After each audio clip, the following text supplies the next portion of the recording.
अस्सलामुअलैकुम वरहमतुल्लाहि वबरकातुहू। बिस्मिल्लाहिर्रहमानिर्रहीम। नाज़रीन, आज एक दोस्त के कहने पर दांत, दाढ़ और मसूड़े, इनके बारे में होम्योपैथिक इलाज, इनकी बीमारियों के बारे में मैं आपको बताना चाहता हूँ। नंबर एक, अगर दांत आपके तंदुरुस्त हैं लेकिन किसी दांत में दर्द है शदीद, तंदुरुस्त दांत से मुराद ये है कि उसमें कोई खोड़ नहीं है, कीड़ा वगैरह नहीं लगा हुआ, बिल्कुल तंदुरुस्त हैं, कोई सुराख नहीं, कोई कीड़ा नहीं, लेकिन दर्द है, अचानक दर्द हो गई तो, और शदीद दर्द हो गई, तो इसका फौरी तौर पर ये इलाज है एकोनाइट 200 और कैमोमिला 200।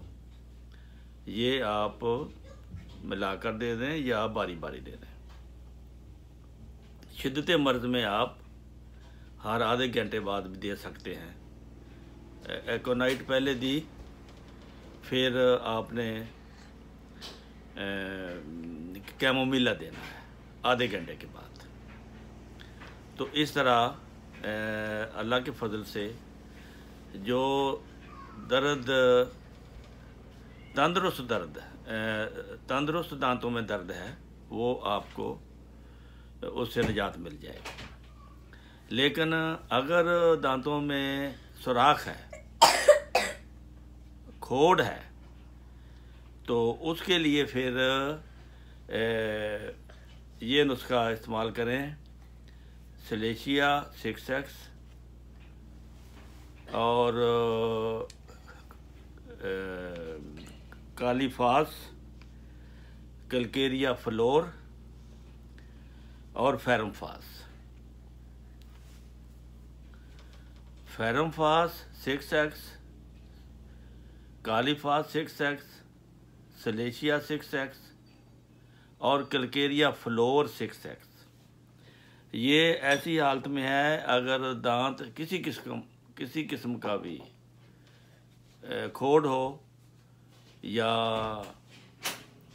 बगैर खोड़ के हो, अगर उससे नहीं आराम आता तो ये मसूड़ों को भी फ़ायदा करती है और दांत दर्द को भी फ़ायदा करती है। इसके अलावा एक होता है कि दाढ़ दर्द करती है और वो निकाल दी गई है, खून बंद नहीं होता, उसके लिए फिर क्या किया जाए? सोज पड़ने वाली है या पड़ गई है, तो उसके लिए है मैगफास 6X, सलेशिया 6X, कालीफास 6X। ये ऐसी सूरत में जब दांत या दाढ़ निकाल दी गई हो, तो उसके बाद आप मैग्नीशिया फास, सलेशिया और कालीफास 6X में इस्तेमाल करें। इसके अलावा दाढ़ में अगर खोड़ है तो उसका क्या इलाज है जी? उसका इलाज सलेशिया है, कैलकेरिया फ्लोर है, कालीफास है, फेरमफास है और काली म्यूर है। ये 6X में मिलाकर दें खोड़ की सूरत में, इंशाल्लाह दर्द रफ़ा हो जाएगा। अब आते हैं मसूड़ों की तरफ। मसूड़ों की वजह से उसको पायोरिया का नाम देते हैं। पायोरिया के लिए एक नुस्खा मर्कसाल और किरियाजूट, ये 30 की ताकत में मिलाकर सुबह दोपहर शाम दें, एक हफ्ता, इंशाल्लाह पायोरिया ख़त्म हो जाएगा। अगर मसूड़े ज़्यादा ख़राब हैं, मुंह से बदबू आती है, पायोरिया है, मसूड़े ख़राब हैं, मसूड़ों से कभी पीप निकलती है, कभी गंदा पानी निकलता है, तो फिर मर्कसाल और सोराइनम 1000 मिलाकर पहले 4 दिन के बाद, फिर 1 हफ्ते के बाद, 1 महीना ये दें। इंशाअल्लाह ताला पयौरिया और मसूड़ों के ख़राब होना ये सब ठीक हो जाएगा। और अगर मसूड़ों में दर्द है और पीप है तो इसके लिए फिर मर्कसाल, कार्बोवेज और कालीफास,